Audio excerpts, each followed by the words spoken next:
What is the biggest family killer around Christmas time? It's got to be stress. Stress. Stress is terrible. Everywhere you go, somebody wants your time, your money, your attention. They want something from you. And inevitably, you're going to run out of time, you're going to run out of days, and you're most definitely going to run out of patience. So what do you do in those moments where you don't know whether to go left, right, up, or down? You just want to sit down and you want everybody to shut up and leave you alone. Where do you turn? Amber, where do you turn? For me, I turn to the herbs you see right here in front of me. And today we're going to show you how to make my favorite tea blend for stress, right in time for the holidays. It's a good thing because the holidays are known for being stressful. You're trying to cram 38 days of activities into like 7 days, and it's really hard to do. So for me, when I think about Christmas, I have so many good memories. It's my favorite holiday. And in fact, both of our birthdays are also the week of Christmas. 20th? 21st. So it's a big time for our family. But it's also stressful. And when I was a little kid, I remember Christmas just being magical. Yeah. And as an adult, I realized it was magical because my parents made it magical. That's really the key. Yeah. Mom and Dad make it magical. And so if you guys are feeling under the weather, or if you're just not feeling yourself, it's going to rub off on everyone else around you. Trust me, we all been there. We know how it is. And so today, what we're going to do is we're going to explain one of our favorite blends that we have, and it's called Cup of Calm. And what you see right here, we've got 5 different herbs that we're going to highlight. Amber's going to teach you why these are used in this blend and how they can help you to be a little less stressed over the next coming weeks. That's right. So this blend has actually been selling like crazy in our little tea shop. And I think yesterday we shipped, I don't know, maybe 30 bags of this. Like, people are learning it works. It's good stuff. So I've got my mixing bowl here. So we're going to start with chamomile. Chamomile is the herb of choice when it comes to calming down. Whether you're stressed out or you're just having a bad day, chamomile comes in and brings the calm. And chamomile is really great because it doesn't affect just one area. It doesn't just do one thing. It can do a lot of things. Yeah. I mean, you can use chamomile for things related to skin irritation. You can use chamomile for one of my favorites, upset stomach. Yeah. I mean, it's got a lot of different uses. Thank you. Most people think of chamomile for sleep. You know, if you go to like a grocery store and you buy sleepy time tea, it's going to have chamomile in it. Mm-hmm. But have you ever opened one of those little tea bags? They only have like 6 or 7 chamomile pods in there. I mean, and it's so crumbled up, you're not really getting a whole lot of actual chamomile. It's more like chamomile dust. Yeah. And so the first time I made an actual cup of chamomile tea with like real chamomile straight from the garden, life-changing. It tastes different. It's completely different. It's kind of like the difference between eating store-bought tomatoes in November versus eating the tomatoes that you canned from your own garden. There's no comparison. Yeah, so chamomile, like he said, it helps with a lot of different things. As far as for stress relief, obviously it's just going to calm down. Chamomile is known for calming down racing thoughts in particular. So, like, if you're in just one of those moments where, like, you're in this thought loop of negativity or you're stressed out, you can't quit thinking about it. Can't break the loop. Yeah, chamomile. Chamomile will be your friend. And if you've never actually had chamomile before, chamomile actually means earth apple. And so it smells and tastes a bit like apple blossom. There's a little bit of I can smell apple. Yeah. So if you're not sure if you'll like chamomile, think about apples when you're drinking it. And sometimes that'll be enough to make you fall in love. So that's our primary ingredient. And I put a bunch of it. And then we have 4 more ingredients that go in this blend, and we'll just put a little bit of each of these. So these would be more of supporting cast. Yes, yes. So this one had 6 or 8 scoops of chamomile. This is like a 3 tablespoon scoop I'm using, and this is going to make a good bit for us to use through the holidays. Okay, so chamomile, and then our next ingredient. It's her favorite. It's my favorite. Lemon balm. Lemon balm. Lemon balm brings the nervous system support, and it calms you from the inside out. And I think lemon balm is probably the most underrated herb on planet Earth. And lemon balm is antiviral, so it's a good time of year to be drinking lemon balm tea on the regular, just as a preventative. Yeah, exactly, and that's what I was going to say, as a preventative. Yeah. I mean, do maintenance on yourself. If you think that, if you've even been in a situation where you've been around sickness, or if you know that you're going to end up in a place that's very stressful, you're thinking of that ahead, make your tea 2, 3, 4 hours ahead of time. Yeah. Be ready for that. You'll thank your future you will thank you. That's right. And lemon balm tea is delicious anyway. It's sort of minty, but it also has like the lemon flavor. It's good. Okay, our next ingredient. It's one of my favorites, This is actually. Josh's favorite. So this is Tulsi, and it's also called holy basil. Lots of you have expressed your interest in Tulsi. It's one of our favorites in the shop. We use it a lot. And Tulsi is so good because it's an adaptogen. And what it's going to do is, if in this situation, if you're really stressed out, you're probably going to have a cortisol dump. And what this is going to help do is balance that out. If you're really amped out, it's going to bring you down. If you're feeling a little bit melancholy, maybe you're a little sad, it's going to raise your mood just a little bit.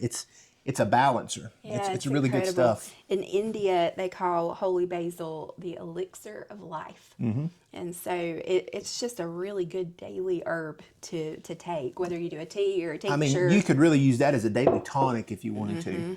Now, for me personally, I use Tulsi every day. I like to mix it with lemon balm, and I usually do a 50-50, and it really helps me just feel like myself. If you have, this time of year, we're headed into winter. A lot of people have seasonal affective disorder, sad. They're inside, they're not outside enough. And if you feel blue, try some Tulsi and lemon balm. It's amazing how it will make you feel. It will absolutely clear the nastiness out of your head and give you a bright day. It's good mood support. It for really sure. is. Okay. Can confirm. Next, we're going to add catmint, also known as catnip. Yep. If you have a cat around the house, you've probably used that and they love it. Yes. So when you give catnip to a cat, the cat amps out. It gets high energy. The opposite happens when you give catnip to a human. It calms them down. In fact, there's an old lullaby that talks about catnip tea. And so this is a common remedy for colic. It's a common remedy for lots of things with babies. But it's good for adults too. And it just brings another level of gentle calming. And it also adds a hint of mint to this blend. It's not a strong mint, but catnip is in the mint family. Yep. So a little catnip, and then we have one more ingredient. And this one is not one of my favorites, but it's a lot of everybody else's favorite. And it's just an example of how everybody's different. Yeah. This one is passion flower.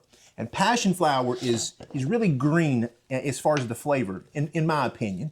Amber really likes it. I like it a lot. I'm not a big fan, but this is a prime opportunity for me to say, just because you don't like the way something tastes doesn't mean that you shouldn't use it. That's right. Doesn't mean you should stay away from it. Things that are bitter are usually really good for your stomach. Things that don't taste good usually have some healing benefits to them. So don't be afraid just because you don't like the taste. That's right. Don't be afraid to try it. So passion flower is pretty incredible because it actually increases the amount of GABA in the brain. You can look this up, do a deep dive on passion flower. And GABA is basically what is making you feel calm. And so if you don't have enough GABA, or if your body is unable to process the GABA that you do have, you start to feel down and out and sad and blue. And so passion flower just gently brings a little GABA to get you out of that. All right, Josh, give us a mix here. I think I only need one. Okay, yeah. This isn't a huge batch. This will be plenty for us for the month, though. To Honestly, drink on Cup of Calm. this is a little bit more than 2 cups, but this is similar to what you would find if you were to purchase one of the bags of a cup of calm from the store. You're going to get 2 cups of this blend. It's going to be enough to make about 30 cups of tea. Yep. And I think you're going to really like this blend. We've had a lot of questions from folks, emails, reaching out, wanting to know, how do we suggest that you make a cup of tea? And I've got to be honest, we've been a little bit surprised because we try to talk about that in every video. And so we're going to do it again here. And we're going to show you 2 different methods that you can use to make tea. One of them is our favorite method, and that's with a French press. But we know that not everybody has a French press. So if you don't have a French press, what's another way that you can make a cup of tea? I'm going to start with the really simple method. All right, the first thing you want to do is you want to start with your herbs. The easiest method is to use a tea ball. And these little tea balls, they work like that. You can get them about anywhere. They're Yeah. $2 or $3. And really the idea is you're going to come over here to your blend. You're going to open this up. And you're just going to Scoop a little up. scoop a little up. And this is going to be a prime opportunity to explain why this is not the most favorite method for a lot of people, because you will get some particulate matter in your tea. If you don't get your tea ball shut completely, there you go. I got it. They're kind of finicky. They're a little bit hard to deal with sometimes. So you take this, as you can see, we've got about a little more than a tablespoon, but a heavy tablespoon of tea. We're going to just sit that right there. And we've got a kettle of boiling water, and we're just going to pour this right in. If you do not have an electric kettle and you're into tea, it will be the best money you've ever spent. I love my electric kettle. And we just keep it going all the time, so if somebody wants a cup of tea, it's ready. And so I'm going to let this steep for about 5 to 15 minutes, depending on how strong I want it to be and how hot I like my tea. I don't mind hot beverages, so I can drink it hotter than Amber can. And so I'm just going to let this sit and just do its magic. I can already see a few little pieces of tea leaf floating around. That's going to happen. You're going to see that. If you don't want anything in your tea, if you want it clean as a whistle, the French press is going to be your best friend. Amber's going to show you how to do this one. Yeah, so this is the way I make my tea all the time. I started out using one of the little herb infusers, but like Josh said, it doesn't give you a really clean tea. And honestly, nothing's worse than when you're taking a big old sip and you swallow a whole chamomile flower. It's just like, oh. So we want to avoid that. So I use a French press. Now, most people think of French presses for coffee, but they're also really great for loose leaf tea. So this one right here is actually a 4-cup French press. So you can make multiple cups of tea at a time. And I'm going to make a whole big thing full. So for a cup of tea, like if I was making one single mug, I would use a teaspoon of my loose leaf. You don't need much. But since I'm going to be making, multiples, I'm going to use this, which is going to give us more like a tablespoon. I'm going to do not a full one, just part way. And then we're going to dump it into the French press, just like that. And then we're going to pour in our hot water from the kettle. So I'll let Josh pour that in. And then here is... How full would you like it? About 3/4 of the way would be great. Okay, and then here's the trick. When you're using a French press, or really when you're making tea in general, not only with a little tea ball do you have like little bits that get into the tea, but you're also losing a lot of the medicinal benefit because you're not covering it. So with the French press, I immediately have a lid over my steeping tea. And this is important because as the steam rises, a lot of the volatile oils from those herbs are coming out and it's escaping. So if you have a lid on, it's just going to condense right back into your tea. And you can already see the color is changing. Yeah. It's gone from clear water to more of a hint of yellow, of amber, and that's really coming from the chamomile. Yeah, so, you can kind of plunge it up and down a bit as it steeps, but whether you're doing a tea ball or a French press, in general, you want to let your tea steep for about 5 minutes. Now, here's the thing. So often I hear people say, I tried an herbal tea and it didn't work. Typically, when I hear that, if I ask a few questions, they have prepared the tea incorrectly. They have not drunk enough of it. They're drinking one tiny little sip or two and they're like, it didn't work. Yeah. With herbal tea, you've got to drink a lot of it. I'm talking 4 to 5 cups a day if you're taking this for a medicinal thing. Now, Cup of Calm is caffeine free, so you can sip this to your heart's content. And you can drink it hot or cold. Yeah, this one's good cold too. It really is. And speaking of the color and things like that, every tea is a little bit different depending on the herb that is going to be in the background of your tea. Some of them are darker, some of them are more light colored. Chamomile is one of those, it's not going to be super dark. Yeah. It's going to be more on the mellow side. Yeah.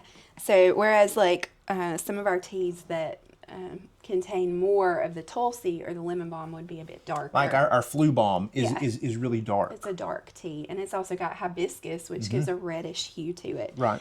Now, one thing you need to know while we're waiting on our tea to steep, flavor.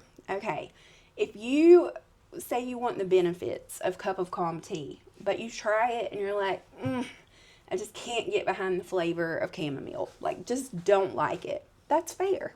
You're allowed to have that opinion. Absolutely. So what do you do if you still want to drink it, but you don't like the way it tastes? It is absolutely okay to add a flavoring. So a perfect example of this would be peppermint. So if you like peppermint, you could add some peppermint to this blend. Just when you're making a cup of it, add a spoonful of peppermint too. In fact, just to show you that we believe what we're saying, You're gonna put it in the whole thing? Yeah. just a little bit. Yeah. So Doesn't take much. yeah, just a tiny bit. And this is how you can personalize your teas to make them the way you like them. For me personally, if I drink any tea that doesn't include lemon balm, I have lemon balm because that's an important one for me.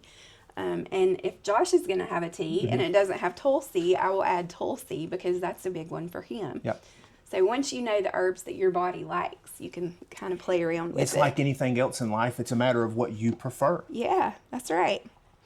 Okay, so our tea has been steeping for a bit. There it is. It's so pretty. You can see it's probably got another 2 or 3 minutes left. So we're going to let it do its thing, and then we'll be right back, and we'll show you the finished product. We'll try it together. Isn't that pretty? Yeah, it really is. So when you're ready, you're going to press this all the way down to capture all of the tea leaves in the bottom. And then you just want to make sure your lid is turned where the pour spout is in the right place. And then watch this. We're going to pour a cup of tea, and it's going to be so perfect and beautiful and clean. And then we're going to look at Josh's tea from the tea ball, and we're going to compare. Okay. All right, so my tea ball's been sitting here for the same amount of time. I'm just going to kind of spin it around. There's a difference. Let's bring them in close and show All them right. inside our cups. All right, give me a second. I'm going to grab you and bring you over here closer. Okay, so this one is Josh's cup that used the tea ball strainer. And as you can see, a lot of little bits are left behind. So while this tea is going to taste just fine, there are some little bits down in there left behind from the strainer. But this cup of tea is the one we made with the French press. And as you can see, it is clean and clear, and there are no little bits, and that is a perfectly smooth cup of tea. So if you're like me and you don't mind having a few little floaters in your tea, then a tea ball is going to be the way to go for you. That's right. Let's give it a try. Still really hot. It's very hot, but I certainly do get the apple flavor Yeah. from the chamomile flower. This is a good one. It's an easy one to sip. It's a very mild tasting tea. Yeah, it's not sharp at all. There's no overpowering flavors. It's very mellow. Yeah. And the goal of Cup of Calm is just to calm stress down. So if you're needing a little stress support for the holidays, grab you a Cup of Calm. We'll link it for you. Or just make it yourself. We share these recipes so that you can make this stuff. And hopefully you're growing your own herbs and you can just make it with what you've got at home. That's right. But if you're not, we'll come in and help you. So just remember that herbs are more than just seasonings and flavors in your food, although they are great in food. They are great for tea as well. There are so many things that you can do with them. If you're feeling any sort of way this season, stop, take a minute, drink you a cup, and see how much better you feel. That's right. And we want to say we hope you have a very Merry Christmas. And we just want to take a minute and tell you how much we appreciate you for being Indeed. here and being part of our community and for supporting our tea shop. Wow, this fall has been crazy as so many of you have ordered teas and it's made a big difference for our family. And so we want to say thank you. Yeah, thank you very much for your support. I'm sure you've noticed over the past 3 or 4 months, our channel has exploded in growth, and that's all because of you. So thank you for showing up. We appreciate your support. Hope you have a Merry Christmas. Hope you enjoy your cup of calm. That's right. And we'll be back next week with another lesson on herbs that heal.